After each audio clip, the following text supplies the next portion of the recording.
I never imagined I'd see my parents again after they abandoned me at 8. That day was seared into my memory, and Mom and Dad dropping me off at Grandma Rose's house with nothing but a small backpack of clothes, promising they'd return soon.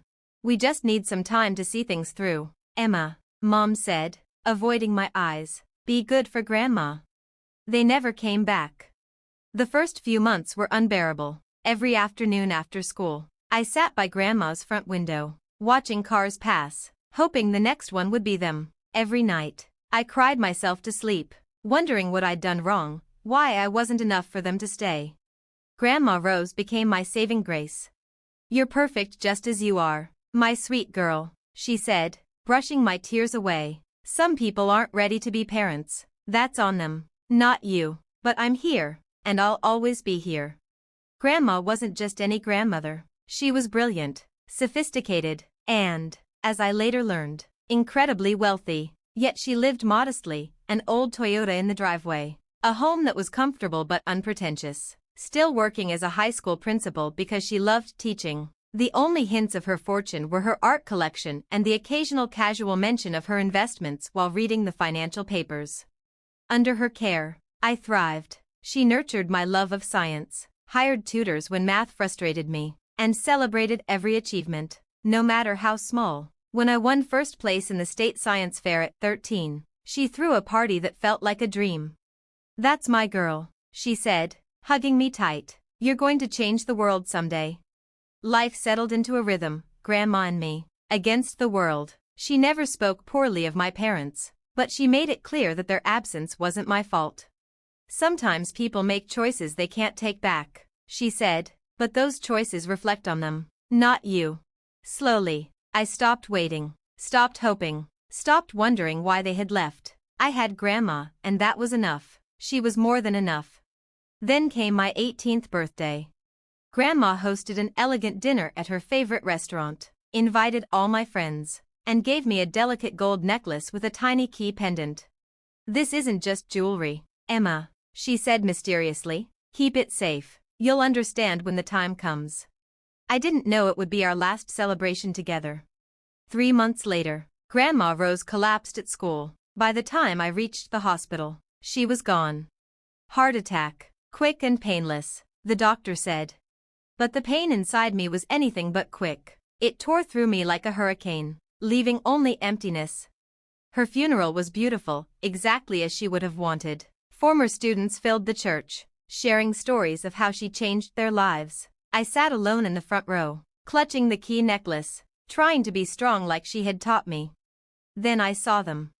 My parents walked in as if they belonged, as if they hadn't abandoned me a decade ago. Mom's hair had streaks of gray, Dad had gained weight, yet I recognized them instantly. My heart stopped, then started racing. They approached, faces full of concern. "Emma, sweetheart," Mom said, reaching for my hand. I pulled away instinctively. "We came as soon as we heard. We're so sorry about your grandmother." Dad nodded. "We know it's been a long time, but we're here now. You'll come home with us. You're still a minor for a few more months, and we're your legal guardians." I couldn't believe it. 10 years of silence, and now they wanted to play happy family? "I'm not going anywhere with you," I said, voice trembling with anger. Grandma Rose was my home. "Now, Emma," Mom said, her voice sharp with the same authority I remembered from childhood. "Don't be difficult. We're your parents. You have no choice in this matter." "Actually," a deep voice interrupted, "she has every choice." We turned to see a tall man in an expensive suit approaching, carrying a leather briefcase. "I'm James Morrison, Rose Montgomery's attorney," he said. "We need to discuss your grandmother's will." My parents' expressions shifted instantly. Mom's eyes sparkled with interest, while Dad straightened his tie nervously. "Of course," Dad said smoothly. "We're her only living relatives." Mr. Morrison remained calm. "Let's step into the private room. Some matters need immediate attention." As we followed him, I instinctively touched the key necklace Grandma had given me. Somehow, I knew everything was about to change. I just didn't know how much. The private room at the church was tight, heavy with tension. Mr. Morrison sat across a polished wooden table, methodically arranging papers. My parents flanked me like anxious predators, feigning concern while glancing repeatedly at the documents. Before we begin, Mr. Morrison said, adjusting his glasses. Miss Emma, may I see your necklace? Confused, my parents watched as I held up the key pendant. Mr. Morrison's lips curved into a small smile. Perfect. Now, let me read Rose Montgomery's will. He cleared his throat and began. I, Rose Montgomery, being of sound mind, declare this to be my last will and testament. Legal language washed over me until one line stopped my heart. To my beloved granddaughter, Emma Grace Montgomery, I leave my entire estate, including all properties, investments, bank accounts, and business holdings, currently valued at approximately $47 million. The room erupted in chaos. 47 million, Mom shrieked, her face flushing red. That's impossible. Rose was a school principal. Dad slammed his hand on the table. This is ridiculous. We're her only children. You can't tell me she left everything to a teenager. Mr. Morrison remained calm. There's more. The will specifies that Emma is to be legally emancipated immediately, with a trust established in her name. The key she wears opens a safety deposit box containing additional documents and instructions. My head was spinning. $47 million. Grandma Rose, my modest, Toyota-driving grandmother, had been worth $47 million? This will is dated just last month, Mom said, her voice dangerously low. We'll contest it. Emma's still a minor. We're her legal guardians, and we have rights. Actually, Mr. Morrison interrupted. You surrendered those rights 10 years ago. He pulled out another document. These are the abandonment charges Rose filed against you both after leaving Emma. You never responded to the court summons, so she was granted full legal custody. You haven't been her guardians in a very long time. I watched my parents' faces change. The fake concern melted away, replaced with raw greed and fury. Emma, sweetie, Mom said again, her voice dripping with false warmth. You don't understand. Let us help you manage this. We're family. Family. The word felt bitter in my mouth. Where was family when you left me? I demanded. Where was family for 10 years while Grandma Rose raised me? We made a mistake, Dad said quickly. We were young, struggling, but we're here now. We can make it right. Make it right? I stood, hands trembling with anger. You're only here because you found out about the money. Did you even care that Grandma died? Did you ever care about me? Their silence said it all. Mr. Morrison cleared his throat. There's one more thing. Rose left a letter for you, Emma. He handed me a sealed envelope. She asked that you read it alone. I slipped away, finding a quiet corner of the church, and opened it with shaking hands. My dearest Emma. If you're reading this, I'm gone, and you've just learned the truth about our family's wealth. I kept it secret for many reasons, mostly to protect you and let you grow up understanding the value of hard work and kindness. I watched your parents choose money over love many times. They abandoned you because I refused to fund their extravagant lifestyle. In their absence, I gained the greatest gift, you. The key I gave you opens more than a safety deposit box, it opens the door to your future. I've arranged everything. The house is yours. Your college fund is secure. The family business awaits when you're ready. Most importantly, remember this, you are loved, not for your inheritance, but for who you are. The quiet strength that helped you survive abandonment will guide you now.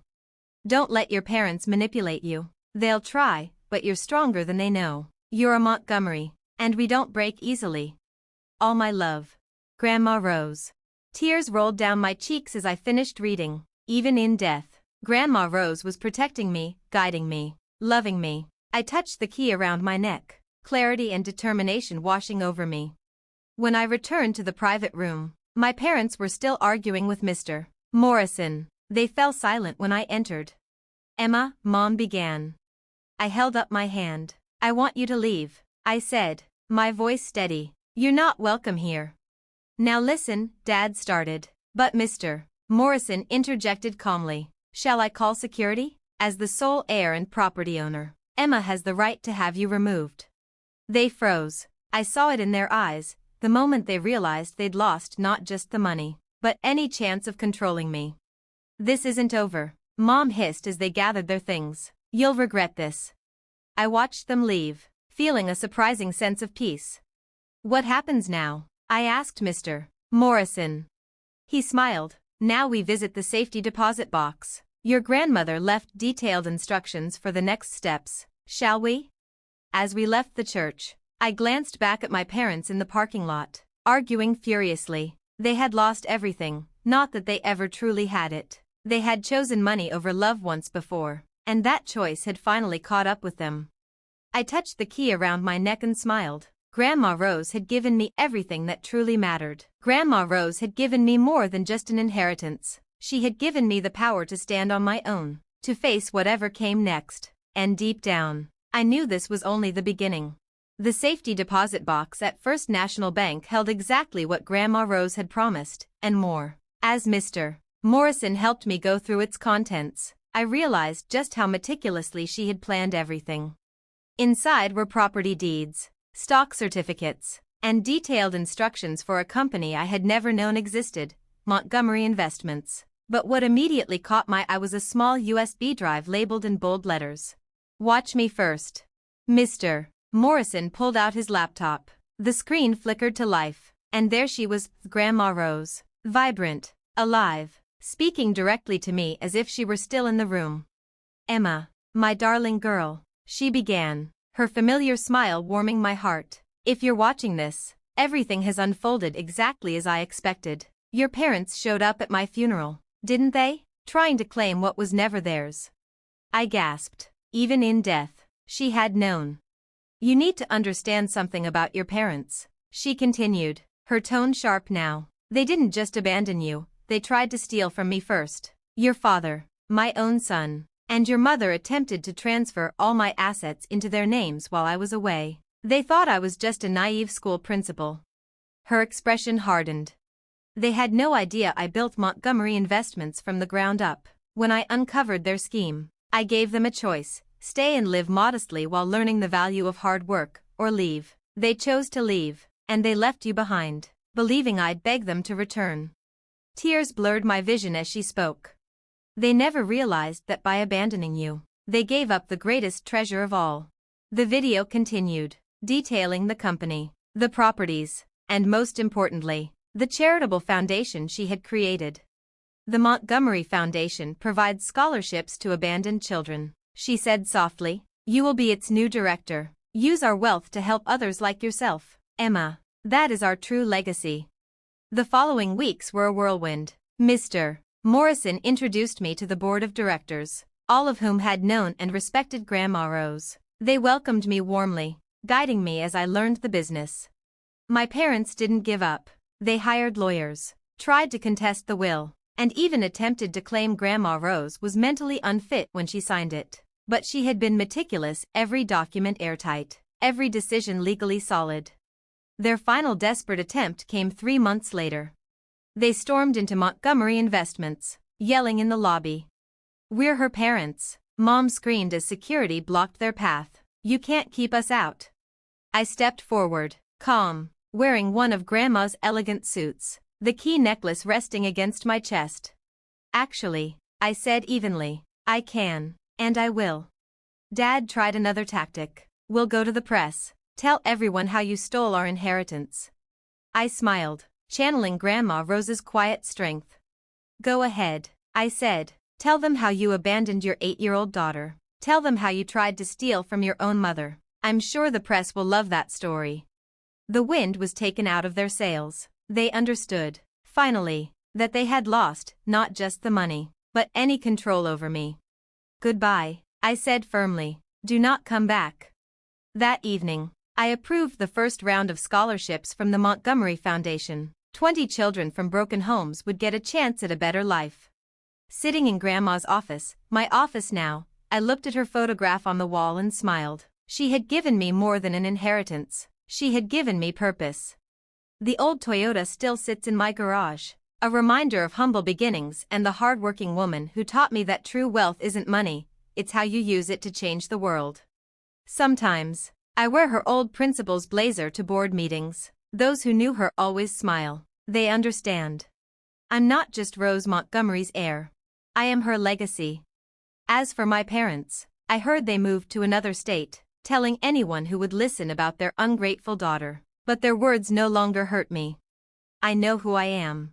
I'm Emma Grace Montgomery, and like my grandmother before me, I choose love over money, kindness over greed, and helping others over helping myself.